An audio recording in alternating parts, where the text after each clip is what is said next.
उसी की वजह से हम भी प्रेरित होते हुए आगे आगे बढ़ते गए। सभी बीच में ये साथी गिफ्ट वगैरह से सम्मानित करने वो आते रहे, लगातार भाषण इसी दौरान चलेगा। शॉर्ट में मैं बड़े भाई हरदीप जी से कहूंगा, फिर हमारे दोनों एडवोकेट साहब भी अभी नांगली जी भी शॉर्ट में। आज के इस कार्यक्रम की अध्यक्षता कर रहे मेरे बड़े भाई पूर्व विधायक और भावी विधायक राजगढ़ मनोज नांगली जी, हमारे मुख्य अतिथि के रूप में हमारे राजस्थान सरकार के पूर्व कानून मंत्री व कैबिनेट मंत्री रहे और आने वाले भावी मुख्यमंत्री के सारथी हरलाल जी सहारनपुर जिला प्रमुख चूरू, मेरे साथी सुप्रीम कोर्ट के वकील समर विजय सिंह जी, मेरे साथी राजस्थान हाई कोर्ट के वकील सुशील बिश्नोई साहब, वरिष्ठ पत्रकार राजस्थान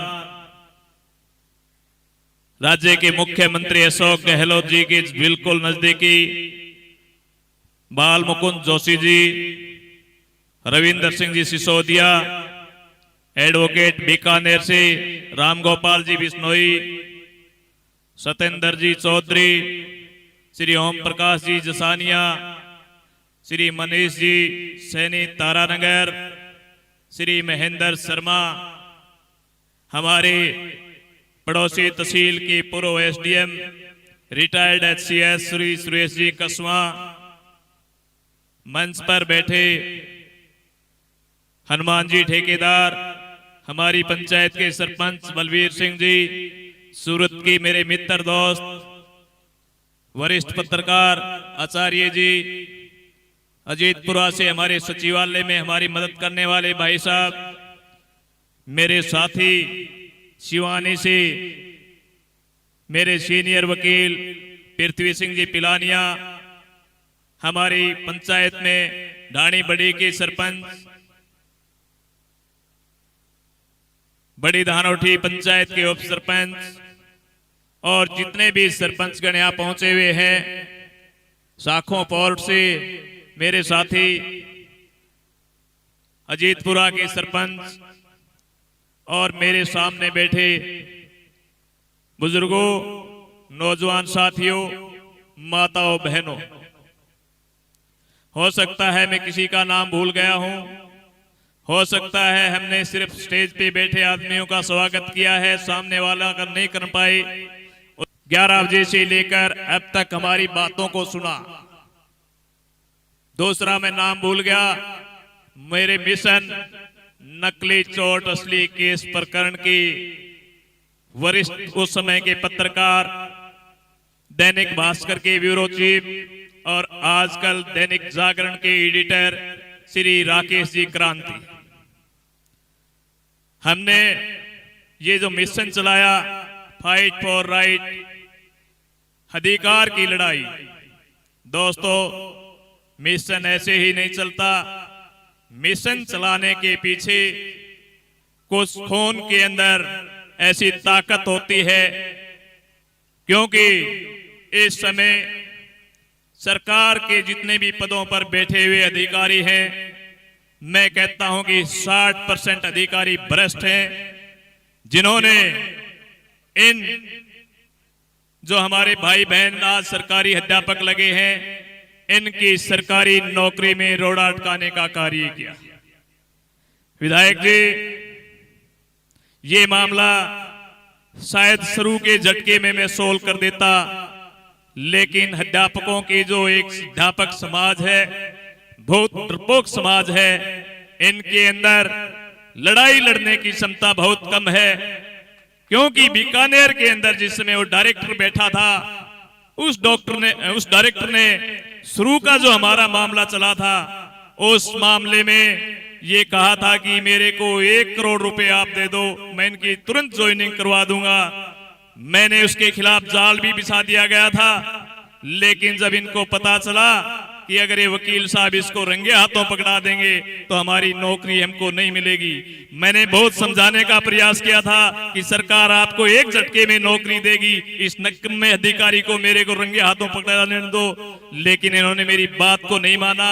उसका परिणाम ये हुआ कि उस अधिकारी ने शुरू से लेकर इसकी टांग के टांग आगे अड़ाता रहा और उसका परिणाम ये रहा कि हमें सुशील बिश्नोई साहब की मदद लेनी पड़ी। राजस्थान हाई कोर्ट के अंदर हमें लड़ाई लड़नी पड़ी। ये नहीं अकेले 1500 अध्यापक लगे हैं, इससे पहले इस प्रकार की लड़ाई लड़के हमने करीब 7000 अध्यापक लगवा चुके हैं हरियाणा के अंदर। क्योंकि राजस्थान की सीमाओं में जितने भी स्टेट लगते हैं, राजस्थान के अंदर कोई गवर्नमेंट महाविद्यालय उस समय नहीं होता था, प्राइवेट भी नहीं होता था। यहाँ के बच्चे सारे के सारे पढ़ने के लिए हरियाणा में जाते थे। हरियाणा के अंदर इंग्लिश और हिंदी अनिवार्य सब्जेक्ट के रूप में पढ़ना पड़ता है, लेकिन इन राजस्थान की सरकार के जो अधिकारी बैठे थे उन्होंने ये बहाना बनाया कि इन्होंने ऐच्छिक रूप से इंग्लिश और हिंदी नहीं पढ़ी है, इस कारण हम इनको नहीं भर्ती करेंगे। इस कारण से हमें ठोकरें खानी पड़ी हाई कोर्ट और सुप्रीम कोर्ट तक, लेकिन उन अधिकारियों की नाक रगड़वा कर उनकी ज्वाइनिंग करवाने में हम कामयाब रहे। इस प्रकार का भेदभाव किया जाता था। यहां मैं कहता हूं इस क्षेत्र के अंदर 50% जो बहुएं हैं वो हरियाणा की बेटियां हैं और वो सारी की सारी हरियाणा में पड़ी हुई हैं, उनको भी बाहर कर दिया गया था। इसी प्रकार से हम आरक्षण के मुद्दे पर लड़ाई लड़ रहे हैं। क्रांति भाई साहब, हरियाणा की बेटी अगर एससी की है, हरियाणा की बेटी यदि ओबीसी की है, तो ये राजस्थान वाले उसको सामान्य में घेरते हैं, आरक्षण नहीं दे रहे। उसकी लड़ाई भी हम लड़ रहे हैं कि जन्म स्थान के आधार पर आप ये कैसे बांट रहे हैं कि आरक्षण देंगे। या तो आरक्षण आप सामाजिक आधार पर दें, या उसकी जाति के आधार पर दें, या उसके गरीबी के आधार पर दें, लेकिन कहते हैं कि हरियाणा के 80 की बेटी अगर राजस्थान के 80 के बेटे से ब्याही गई तो हम उसको आरक्षण नहीं देंगे। उस मामले पर भी हमारा हाई कोर्ट के अंदर मामला विचाराधीन है। रही बात ये दूसरा जो मिशन चला, इसमें क्या किया, 2016 की वेटिंग को इन्होंने सरकार ने बिल्कुल बंद कर दिया था। हमने कानूनी तरीके से माननीय राजस्थान हाई कोर्ट के अंदर हम जीते, राजस्थान हाई कोर्ट की डबल बेंच के अंदर हम जीते। उसके बावजूद सरकार के निकम्मे अधिकारियों ने सरकार को गुमराह करके उस पर अपील करवा दी सुप्रीम कोर्ट के अंदर। सुप्रीम कोर्ट में हमने सरकार को धूल चटाने के लिए माननीय संवर विजय सिंह जी, इसको आगे हमने वकील पहले से तैयार कर दिया था कि सरकार आएगी तो हम यहां लड़ेंगे। लेकिन इस बात के लिए मैं सभी का धन्यवाद करता हूं। जैसे ये मामला उठा तो राजस्थान की मीडिया ने बड़े जोर शोर से इस मामले को उठाया। हमारे भाई पत्रकार बाल मुकुंद जोशी जी से भी मिले, माननीय राजेंद्र सिंह राठौड़ ने भी पत्र लिखा, अभिनेश महर्षि ने भी लिखा, बलवान पूनिया ने लिखा, हमारे बलजीत यादव जो बहरोड साइड के जो विधायक हैं उन्होंने भी पत्र लिखा। ऐसे अनेकों विधायकों ने पत्र लिखा और विधानसभा के अंदर मांग की कि सरकार गलत कर रही है। इतिहास का ये पहला मामला था कि सरकार ने सुप्रीम कोर्ट के अंदर लगाई हुई अपनी याचिका एसएलपी वापस ली और इनको 1600 अध्यापकों को नियुक्ति करने का रास्ता खुला और नियुक्ति हुई। अभी भी करीब 600 अध्यापक ऐसे हैं जो वेटिंग में हैं, लेकिन वो अधिकारी फिर उसको रिजेक्ट करने में लगे हुए हैं। उनका भी हमारा प्रयास होगा, कानूनी रूप से लड़ाई लड़के उनको भी हम नौकरी दिलाने का कार्य करेंगे। अगली बात रहती है, हमारे सामने यहाँ देवास का दिलबाग सिंह लांबा बैठा हुआ है, एक्स सर्विसमैन है, 5 साल से बेचारा दर दर की ठोकर खा रहा है। हमारे पास आया, हमने उस मुकदमे को लिया, सुशील बिश्नोई जी के नेतृत्व में 20 दिन के अंदर कोर्ट का आदेश करवा दिया कि इसकी ज्वाइनिंग दो। लेकिन आरपीसी के अंदर ऐसे निकम्मे निठल्ले अधिकारी हैं, उन्होंने जानबूझकर कि एक्स सर्विसमैन है, 3 साल के अंदर इसकी उम्र पूरी हो जाएगी, उसकी अपील दायर कर दी डीबी के अंदर, और उस डीबी के अंदर भी उसमें ऑब्जेक्शन लगे हुए हैं ताकि वो सुनवाई पर भी ना आए। अवमानना में भी उसका नोटिस हो रहा है, लेकिन आज तक उसको बाहर निकालने के लिए इस प्रकार का षड्यंत्र रचे जा रहे हैं।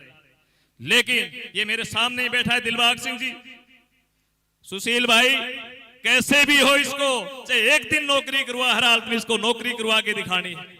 इस प्रकार का अत्याचार हमारे साथ हुआ। अब बात आती है लड़ाई की, नकली चोट असली केस। कोई ये भी सोचेगा कि वकील अपनी बड़ाई मार रहा है, नहीं। इतना बड़ा स्कैंडल था हरियाणा के अंदर, सिर के अंदर सिर की हड्डी तोड़कर डॉक्टर फर्जी 307 बनाते थे, हम खुद शिकार हुए। सारे भाई बैठे थे, शाम को पिताजी भी पास था। अरे कि मेरे जीते जी आप झूठे मुकदमे में जेल में जाओगे, कोई न कोई 13वां भिन्ना कर दो, तभी वो राक्षस मरे को नहीं, मरे को नहीं। वो बात हमने ठान ली इस बात की कि जब पिताजी कह रहे हैं बिल्कुल सही कह रहे हैं, उनको रंगे हाथों पकड़ाया। 16 डॉक्टर हरियाणा के हिसार के, एक मेट्रो हॉस्पिटल बंद भी हो गया उस मामले में, जेलों के अंदर गए। बड़े भाई राकेश क्रांति दैनिक भास्कर के ब्यूरो चीफ होते थे, भूपेंद्र सिंह हुड्डा हरियाणा का मुख्यमंत्री था।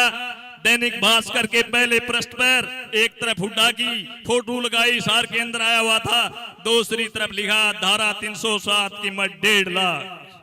हमने बड़ी मजबूती के साथ वो लड़ाई लड़ी, लेकिन दुर्भाग्य रहा, मैं तो बच गया, सरकार ने सुरक्षा दे दी। इस मेरे भाई की दोनों पैर और दोनों हाथ 2-2 जगह से गुंडों ने तोड़कर दौरा कर देखा कि टूटे कि नहीं टूटे। किस प्रकार का दर्द इसने झेला होगा। तब मेरे को वो दिन याद आ जाता है, सन 77 के अंदर मेरे पिताजी ने सिद्धमोग की पुलिस को रंगे हाथों पकड़ाया और पूरी की पूरे थाने को पाड़ कर भगा दिया। तो मेरे पिताजी ने किस प्रकार की समस्याएं झेली होंगी, उस समय वह अकेला था। आज भ्रष्टाचार के खिलाफ हम लड़ते हैं तो भ्रष्टाचार नट लेकर मारने के लिए आ जाता है। दोस्तों, जितने भी अध्यापक लगे हैं, मेरा आप सभी से निवेदन है, स्कूल के अंदर पढ़ाएं तो ऐसे निर्भीक शिष्य तैयार करें ताकि वो समाज के अंदर कुछ कर सकें और समाज को सुधार सकें, उसमें लड़ने की कोई क्षमता कर सकें। आज इस प्रकार का मैं कहता हूं एक मामले पर, हालांकि मैं कांग्रेसी नहीं हूं, लेकिन हमारा जो सीएम है, मुख्यमंत्री, वाकई में विपक्ष के नेता यदि कोई आवाज उठाते हैं उस पर गौर करता है, उसकी मानने का प्रयास करता है कि प्रजातंत्र है, सत्ता के नशे में हो सकता है हमारे से गलत काम हो जाए, विपक्ष की बात को जरूर सुनो। उसी का परिणाम है कि विपक्ष ने आवाज उठाई, अशोक गहलोत ने एसएलपी तुरंत वापस ली। यदि हम सत्ता का विरोध नहीं करेंगे तो सत्ता नशे के चूर में पता नहीं क्या कर देगी।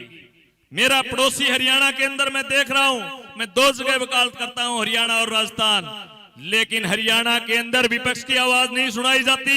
अगर विपक्ष का कोई विधायक या विपक्ष का कोई व्यक्ति बोलता है तो उसको कुचल दिया जाता है और सीआईए वगैरह में ले जाकर किसी रड़क निकालनी हो तो इतना ही दुर्दशा की जाती है जिसकी कोई हद नहीं। इस प्रकार का सिस्टम हरियाणा के अंदर है। क्रांति जी, मैं आपसे कुछ दिन पहले मिला था जीएसटी मामले में।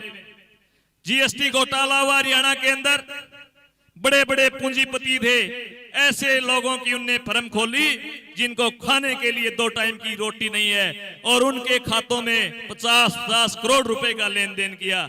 लेकिन पुलिस ने क्या किया, उनसे 15-15 लाख रुपए ले लिए और जो पीड़ित थे उन्हीं को सीआईए में ले जा रहे हैं कि आप इनके खिलाफ आवाज नहीं उठाएंगे, उन्हीं को झूठे मुलजिम बनाए जा रहे हैं। इस प्रकार का आपका प्रशासन हुआ। हाँ, ये जरूर है कि राजस्थान का मुख्यमंत्री बिल्कुल ईमानदार है। अगर कोई भ्रष्टाचार के मामले में शिकायत आती है तो 2 मिनट के अंदर भ्रष्ट अधिकारियों को पकड़ने के लिए टीम पहुंच जाती है। लेकिन दुर्भाग्य है, उसके सारे के सारे एमएलए एक बलजीत यादव को छोड़कर कोई ये नहीं कहता कि इन भ्रष्ट अधिकारियों को आप पकड़ाओ। कोई नहीं कहता। अपने मनपसंद के अधिकारी लाते हैं, उनसे कहते हैं कि हमें मंथली दो।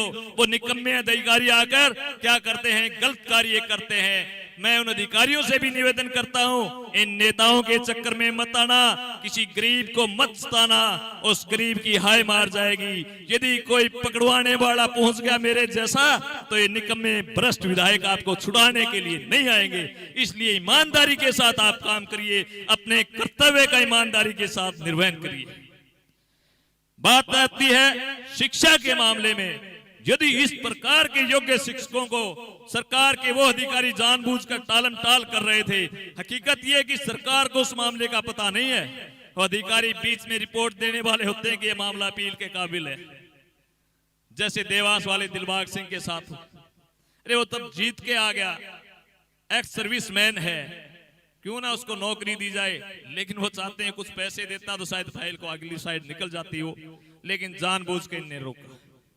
तो मेरा सभी यहाँ क्षेत्र में जो पधारे हुए लोग हैं और मंच पर बैठे हुए सारे के सारे मुख्य अतिथिगण सभी का मेरे गांव में मेरे घर में पहुंचने पर तहे दिल से बहुत बहुत स्वागत, और खास तौर से मीडिया के उन बंधुओं का स्वागत कि आपने हमारी आवाज उठाई। क्योंकि अगर मीडिया जो है वो प्रजातंत्र का चौथा स्तंभ है। हम लड़ाई लड़ते लड़ते कोर्ट में लड़े, हम मीडिया ने जब आवाज उठाई तो पूरा मामला हाईलाइट हुआ, हमने कसर नहीं छोड़ी। हम सत्ता पक्ष के पास भी गए, हम विपक्ष के पास भी गए, रे हमारी जायज मांग है इसको मानो, तो सरकार को मानना पड़ा। बोलने के लिए तो बहुत कुछ है, मेरे क्षेत्र से काफी लोग पधारे हुए हैं, इस बहाने से आप यहाँ सभी पहुंचे, नाश्ता पानी किया। मैंने भी पीछे जिला परिषद का चुनाव लड़ा था, काफी लोगों ने मेरे को 7,000 वोट दिए, सभी का मैं धन्यवाद करता हूं। और खास तौर से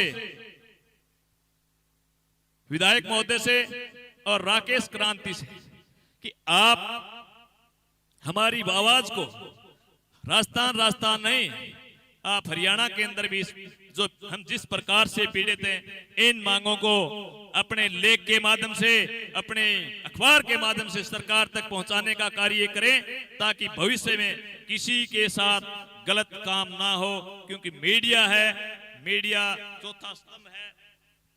धन्यवाद।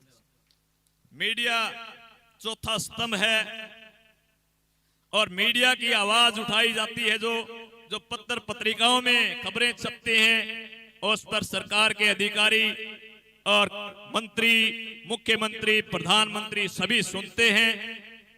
अभी मेरे को हरलाल जी ने बताया कि हमारे मुख्य अतिथि राजेंद्र सिंह जी राठौड़, प्रधानमंत्री का कोई कार्यक्रम है अचानक, ना ही तो शहीद की मूर्ति का अनावरण था वहां पहुंच पाए और न ही हमारे कार्यक्रम में पहुंच पाए, इसलिए कुछ 10 या 15 मिनट के अंदर वो वीडियो कॉल के जरिए इस सभा को संबोधित करेंगे। आप सभी को उनको भी सुनना है, जरूरी काम होने के कारण वो नहीं पहुंच पाए।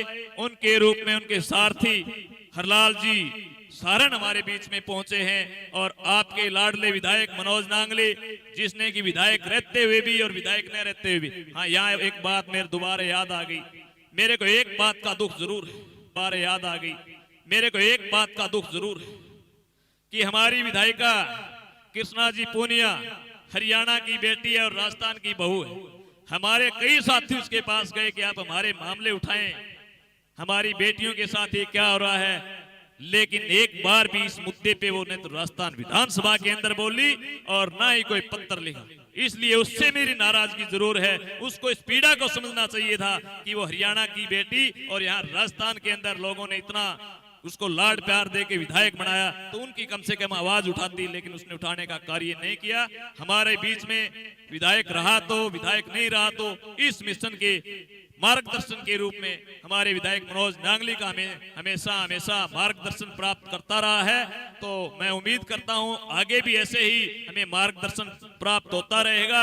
और भाई थोड़ी मोटी कसर, जब विधायक का चुनाव आए ना, तब विधायक जी गरीब घर से इसकी मदद जरूर करना, इस बात को भूल मत जाना आप। जय हिंद, जय भारत। मैं समय में